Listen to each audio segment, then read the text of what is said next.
ഹമാസിന്റെ കൈവശമുള്ള 136 ബന്ദികളെ മോചിപ്പിക്കാൻ 2 മാസം വെടിനിർത്താമെന്ന നിർദ്ദേശം ഇസ്രായേൽ മുന്നോട്ട് വെച്ചതായി റിപ്പോർട്ട്.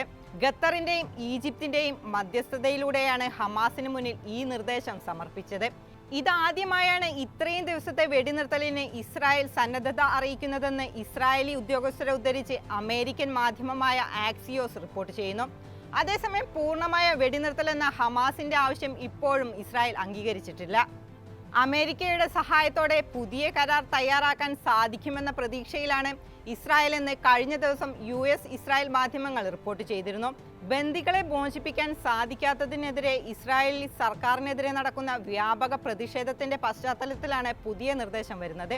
വൈറ്റ് ഹൗസിന്റെ മിഡിൽ ഈസ്റ്റ് കോർഡിനേറ്റർ ബ്രൈറ്റ് മക്ബൂർക്ക് വിഷയം ചർച്ച ചെയ്യാൻ ഈജിപ്തിലുണ്ട്.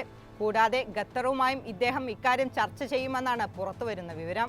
3-4 ഘട്ടമായിട്ട് ബന്ദികളെ മോചിപ്പിക്കണമെന്നാണ് പുതിയ നിർദ്ദേശത്തിലുള്ളത്. സ്ത്രീകളെയും 60 വയസ്സിന് മുകളിലുള്ളവരെയും ആദ്യഘട്ടത്തിൽ മോചിപ്പിക്കണമെന്നാണ് നിർദ്ദേശം. 2ാം ഘട്ടത്തിൽ വനിതാ സൈനികരും പുരുഷന്മാരുമാണ്. 3ാം ഘട്ടത്തിൽ പുരുഷ സൈനികരെയും മൃതദേഹങ്ങളുമാണ് കൈമാറേണ്ടത്. ഇതോടൊപ്പം ഫലസ്തീനികളെ അവരുടെ സ്വന്തം നാട്ടിലേക്ക് മടങ്ങാൻ അനുവദിക്കുന്നതിന്റെ ഭാഗമായി ചില പ്രദേശങ്ങളിൽ നിന്ന് ഇസ്രായേലി സൈനികരെ പിൻവലിക്കണമെന്നും നിർദ്ദേശത്തിലുണ്ട്. എന്നാൽ യുദ്ധം പൂർണ്ണമായും അവസാനിപ്പിക്കാനും 6000-ഓളം ഫലസ്തീൻ തടവുകാരെ മോചിപ്പിക്കാനും ഇസ്രായേൽ സന്നദ്ധമല്ല. ബന്ദികളുടെ കുടുംബങ്ങളുമായി കഴിഞ്ഞ ദിവസം നെതന്യാഹു കൂടിക്കാഴ്ച നടത്തിയിരുന്നു. ഇതിന് പിന്നാലെയാണ് വെടിനിർത്തലുമായി ബന്ധപ്പെട്ട പുതിയ റിപ്പോർട്ട് പുറത്തുവരുന്നത്. എന്നാൽ 2 മാസത്തെ വെടിനിർത്തൽ നിർദ്ദേശം ഹമാസ് തള്ളിയെന്നാണ് റിപ്പോർട്ടുകൾ.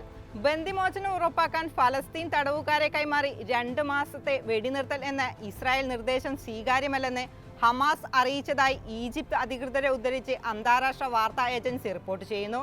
അതേസമയം ബന്ദികളെ മോചിപ്പിക്കാനും യുദ്ധം അവസാനിപ്പിക്കാനുമായി ഹമാസ് മുന്നോട്ട് വെച്ച കരാർ ഇസ്രായേൽ പ്രധാനമന്ത്രി നേരത്തെ തള്ളിയിരുന്നു.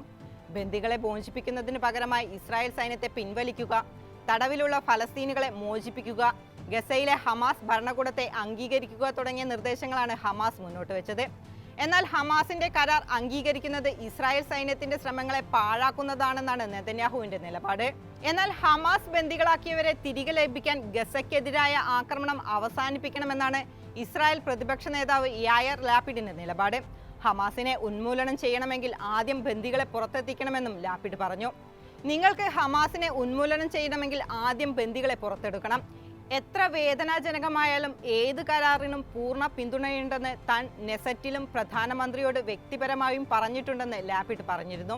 ഹമാസിനെതിരായ യുദ്ധം സർക്കാർ മോശമായാണ് കൈകാര്യം ചെയ്യുന്നതെന്നും പ്രധാനമന്ത്രി നെതന്യാഹു രാജിവെക്കണമെന്നും യായർ ലാപിഡ് നേരത്തെ ആവശ്യപ്പെട്ടിരുന്നു. ഗസയിൽ ഹമാസ് ബന്ദികളാക്കിയവരുടെ മോചനകാര്യത്തിൽ ഇനിയും തീരുമാനമാകാത്ത സാഹചര്യത്തിൽ നെതന്യാഹുവിന്റെ വീടിന് മുന്നിൽ ബന്ധുക്കൾ പ്രതിഷേധം കടുപ്പിച്ചിട്ടുണ്ട്. റോഡ് ഗതാഗതം തടസ്സപ്പെടുത്തി നെതന്യാഹുവിന്റെ വസതിക്ക് മുന്നിൽ ടെന്റുകൾ കെട്ടിയാണ് ബന്ദികളുടെ ബന്ധുക്കൾ പ്രതിഷേധിക്കുന്നത്.